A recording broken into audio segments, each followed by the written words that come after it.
आज के दौर में एक निवेशक के सामने सबसे बड़ी चुनौती क्या है? यही कि अपना पैसा लगाएं तो लगाएं कहां? ये एक ऐसा सवाल है ना, जिसके जवाब के लिए हमें एक बिल्कुल ही अलग नजरिए से सोचना होगा। तो सवाल यही है कि आखिर निवेश किया कहाँ जाए, खास तौर पर तब जब फिक्स डिपॉजिट जैसे जो सेफ ऑप्शंस हैं वो असल में पैसा डुबो रहे हैं और स्टॉक मार्केट जैसे ग्रोथ वाले ऑप्शन एक जुए की तरह लगते हैं। चलिए, इसी दुविधा तो थोड़ा और गहराई से समझते हैं। देखिए, आज ज्यादातर लोगों के पास दो ही रास्ते हैं, और सच कहूं तो दोनों ही कुछ खास नहीं है।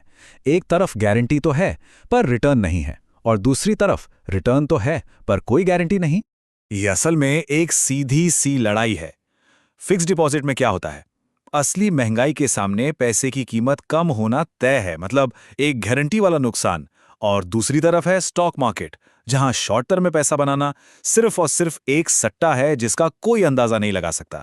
तो अब सवाल ये उठता है कि निवेश के जो ये आम जाने पहचाने रास्ते हैं वो काम क्यों नहीं कर रहे हैं। चलिए एक एक करके सबसे पॉपुलर ऑप्शंस को देखते हैं और समझते हैं कि दिक्कत कहाँ है। तो शुरुआत करते हैं सबसे आम और जिसे सबसे सेफ माना जाता है, यानी फिक्स्ड डिपॉजिट से। हाँ, इसमें एक तरह की प्रेडिक्टेबिलिटी तो है, लेकिन इसके साथ एक बहुत बड़ी समस्या भी जुड़ी हुई है। जरा इस स्लाइड को ध्यान से देखिए। मान लीजिए एफडी पर 6% का रिटर्न मिला। अब इसमें से टैक्स देने के बाद हाथ में आया लगभग 4%। लेकिन जब असल महंगाई, मतलब चीजों के दाम बढ़ने की रफ्तार 8 से 10% है, तो इसका सीधा सीधा मतलब ये हुआ कि पैसा बढ़ नहीं रहा, बल्कि असल में उसकी कीमत घट रही है। ठीक है, तो एफडी तो काम नहीं कर रहा, तो अगला आम रास्ता क्या है? Real estate. लेकिन क्या ये एक बुलबुले जैसा नहीं लग रहा? कीमतें तो पहले ही आसमान छू रही हैं।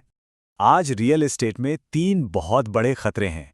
पहला, कीमतें इतनी ज्यादा हैं कि आम आदमी की पहुंच से बाहर हो चुकी हैं। दूसरा, अगर लोन लेकर घर ले लिया और उसकी कीमत गिर गई तो ये तो दोहरा नुकसान हो गया। और तीसरा, और सबसे डरावना, अगर बिल्डर ने प्रोजेक्ट ही डिलीवर नहीं किया तो सारी जमा पूंजी डूब गई। तो फिर अब बचा क्या? शेयर बाजार। अक्सर यही सुनने को मिलता है कि सबसे ज्यादा रिटर्न तो वहीं मिलता है ना? चलिए इस धारणा को जरा आंकड़ों से चुनौती देते हैं। ये स्लाइड एक बहुत ही चौंकाने वाला सच दिखाती है। पिछले 25 सालों में सेंसेक्स 16 गुना बढ़ा है। बिल्कुल, ये अच्छा रिटर्न है, लेकिन जरा सोने और चांदी को देखिए, दोनों ही 40 गुना बढ़े हैं। तो ये जो धारणा है ना कि सबसे ज्यादा रिटर्न सिर्फ स्टॉक मार्केट में ही मिलता है, वो साफ साफ गलत है। तो अगर शॉर्ट टर्म में अंदाजा लगाना एक जुआ है, तो फिर किया जाए? जवाब है एक इतिहासकार की तरह सोचना। मतलब रोज रोज के उतार चढ़ाव को भूलकर लंबी अवधि के पैटर्न को समझना। देखिए, यहां सबसे जरूरी बात यही है, शॉर्ट टर्म में क्या होगा कोई नहीं बता सकता, लेकिन इतिहास को समझकर लॉन्ग टर्म का अंदाजा जरूर लगाया जा सकता है।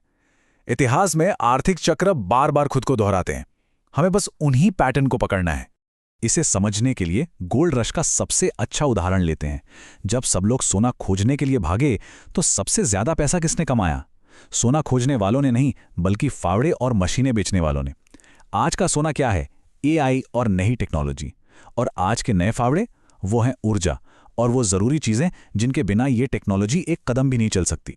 ये महत्वपूर्ण सामग्रियां हैं क्या?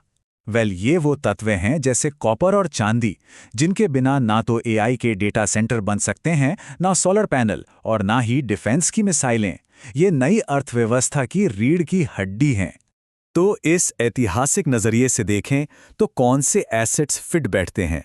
चलिए अब सोने और चांदी की असली भूमिका को समझते हैं। ये सिर्फ धातु नहीं है। सोने को एक सट्टेबाजी वाले निवेश की तरह देखना बंद करना होगा। सोना असल में एक आखिरी वित्तीय बीमा है। ये वो चीज है जो तब काम आती है जब बाकी सारे सिस्टम फेल हो जाते हैं। और इसका सबसे बड़ा संकेत क्या है? दुनिया भर के सेंट्रल बैंक जो सरकारों के बॉन्ड बेच रहे हैं, वो सोना खरीद रहे हैं। सोचिए, ये एक बहुत बड़े बदलाव का संकेत है। जब दुनिया की सबसे बड़ी वित्तीय संस्थाओं का भरोसा अपनी ही करेंसी से उठ रहा है, तो वो सोने की तरफ भाग रही हैं। और अब आते हैं चांदी पर। यह सोने से भी ज्यादा पेचीदा है और इसमें एक विस्फोटक अवसर छिपा हो सकता है। इसकी कहानी दोहरी है। ये स्लाइड सोने और चांदी के बाजार के आकार का फर्क दिखाती है, और ये बहुत जरूरी है।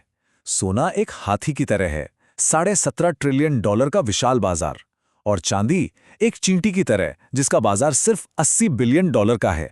अब जरा सोचिए, अगर सोने के उस हाथी जैसे बाजार का सिर्फ 10% पैसा भी चांदी में आ जाए तो क्या होगा? $80 बिलियन का वो छोटा सा बाजार इतने बड़े निवेश को संभाल ही नहीं पाएगा। और यही असंतुलन चांदी की कीमत में एक जबरदस्त उछाल ला सकता है। और बात सिर्फ निवेश की नहीं है। हाल ही में अमेरिका ने चांदी को एक महत्वपूर्ण खनिज घोषित कर दिया है। क्यों? क्योंकि ये राष्ट्रीय रक्षा, ऊर्जा, इलेक्ट्रॉनिक्स और AI जैसे सबसे जरूरी सेक्टरों के लिए अनिवार्य है। इसके बिना देश की अर्थव्यवस्था और सुरक्षा दोनों ही खतरे में पड़ सकती हैं। और ये सब हमें एक गहरे दार्शनिक तर्क पर ले आता है। ये जो कागज की करेंसी है, ये पैसे का बस एक भ्रम है जिसकी कीमत लगातार घट रही है। असली पैसा तो वो है जिसका मूल्य समय के साथ बना रहता है या फिर बढ़ता है। तो आखिर में ये सवाल बचता है, क्या निवेश किसी करेंसी की कीमत पर किया जा रहा है जिसकी वैल्यू तो गिरनी ही है, या फिर किसी ऐसी संपत्ति के असली मूल्य में जिसे इतिहास ने बार बार परखा है और सही साबित किया है?